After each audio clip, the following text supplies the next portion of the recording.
Out here in the desert Southwest, everything is disciplined by what kind of water it takes. People go by and they see these lush, wonderful golf courses and they think, oh my gosh, they must just use so much water. We need to close them down. There's policymakers and the general public out there that believes if a drought is declared, golf courses should be closed. And that's just not the case. There's storm clouds on the horizon. Once a golf course disappears, it's going to be gone forever.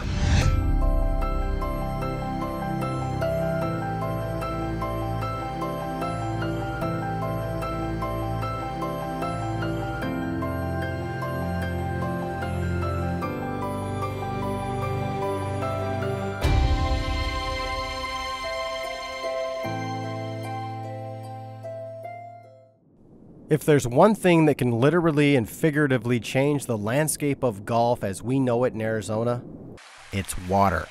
Water availability, water quality, water rights, water use, and water affordability are significant issues for this game we all love. My name's Roy Van Pocky. I'm at Apache Sun Golf Club in Santan Valley, and I'm also Cactus and Pine Golf Course Superintendent Board President. 6 years ago, it was 2011, July of 2011, I received a notice from our water provider that we would lose our water source by year end. So we had to find another source to keep the golf course open or we would be closing. It was very disheartening, it was very scary, so I decided I had to become educated on water issues and policy issues to get a better understanding what really was going on with our water. The first thing I did was decided to find out where our water came from, and it was through Central Arizona Project, and I started participating in board meetings to work with the board and try to get a 2-year extension on getting our water. As I attended these meetings, we found out there was probably another 20 golf courses that were affected by this, and they stated to me that this is the first time that we have had anyone from the golf community or golf industry here speaking on behalf of golf and educating us what's going on. I realized early on in this process, it was very important that when policymakers are making decisions that can affect every golf course in the state, and that we have a seat at the table and that we have a voice to educate them on the true facts of what golf really does in the state of Arizona.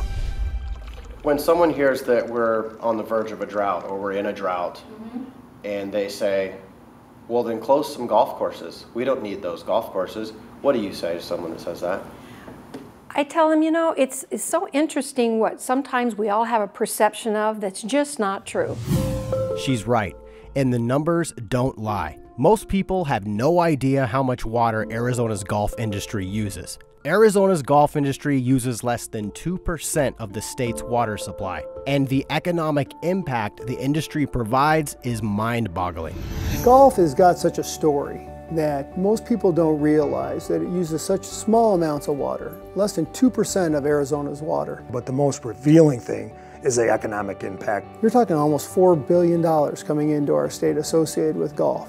That's not chump change. That's a major economic driver for the state of Arizona. The University of Arizona released our economic impact study for the golf industry, revealing in this economic impact study there was over 42,000 jobs and over 11.6 million rounds played in the state of Arizona. $72 million in state and local taxes were generated by the golf industry. They pay a lot of taxes. There's a lot of hidden economic value there that folks don't see. Obviously, it plays into the tourism aspects, which is a huge part of the Arizona economy. The other industries, hotels, restaurants. If I have a house on a golf course, it raises the value of my house by 20 to 25%, even if I don't play golf. We're trying to really make people understand that water use and economic output are really one and the same. The economic value of golf in the state and the amount of water they use, it isn't even balanced. I'll take those odds any day. We see golf being the epitome of how an industry runs to the front of the pack and leads, showing very little bit of water, but for the biggest ramification or the biggest impact on economics. So one, we're gonna water right over there. Okay. Just put a little syringe on it. All right. My name is Dan Figueras. I'm the Director of Agronomy at the Westin Kierland Golf Club.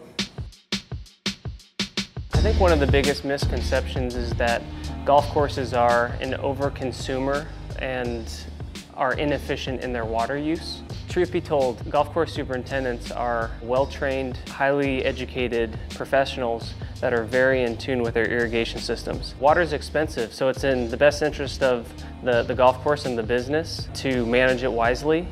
So we removed all of the turf in those areas, which is going to save a tremendous amount of water in those areas. We have a lot of technology and advancements at our disposal that allows us to target the dry areas that need water and minimize where we don't need as much water. So this is an example of one of the pieces of technology that helps us efficiently use water. And what it does is it measures the amount of moisture in the soil. You can determine where exactly to target your hand watering. This is our weather station. This device measures everything from wind, temperature, to humidity, to solar radiation, and then helps us devise the amount of water required to meet the daily needs. So what I want to show you here is our irrigation computer. This is what you would call the brains of the operation. It's in constant communication with our weather station, which is feeding the weather data. This shows us exactly where every drop of water goes on my golf course. Not only is water important to us, but we are passionate about conserving it. Our line is the Central Arizona Project, your water, your future. And I believe that the golf community has really bought into that, and they realize they want to be part of shaping the future.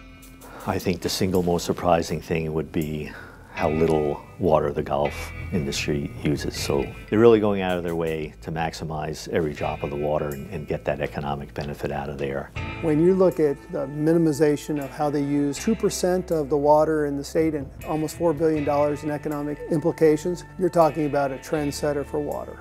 Those are stories that people don't get a chance to see. And in the fast-paced world of Washington, D.C., those are things that matter.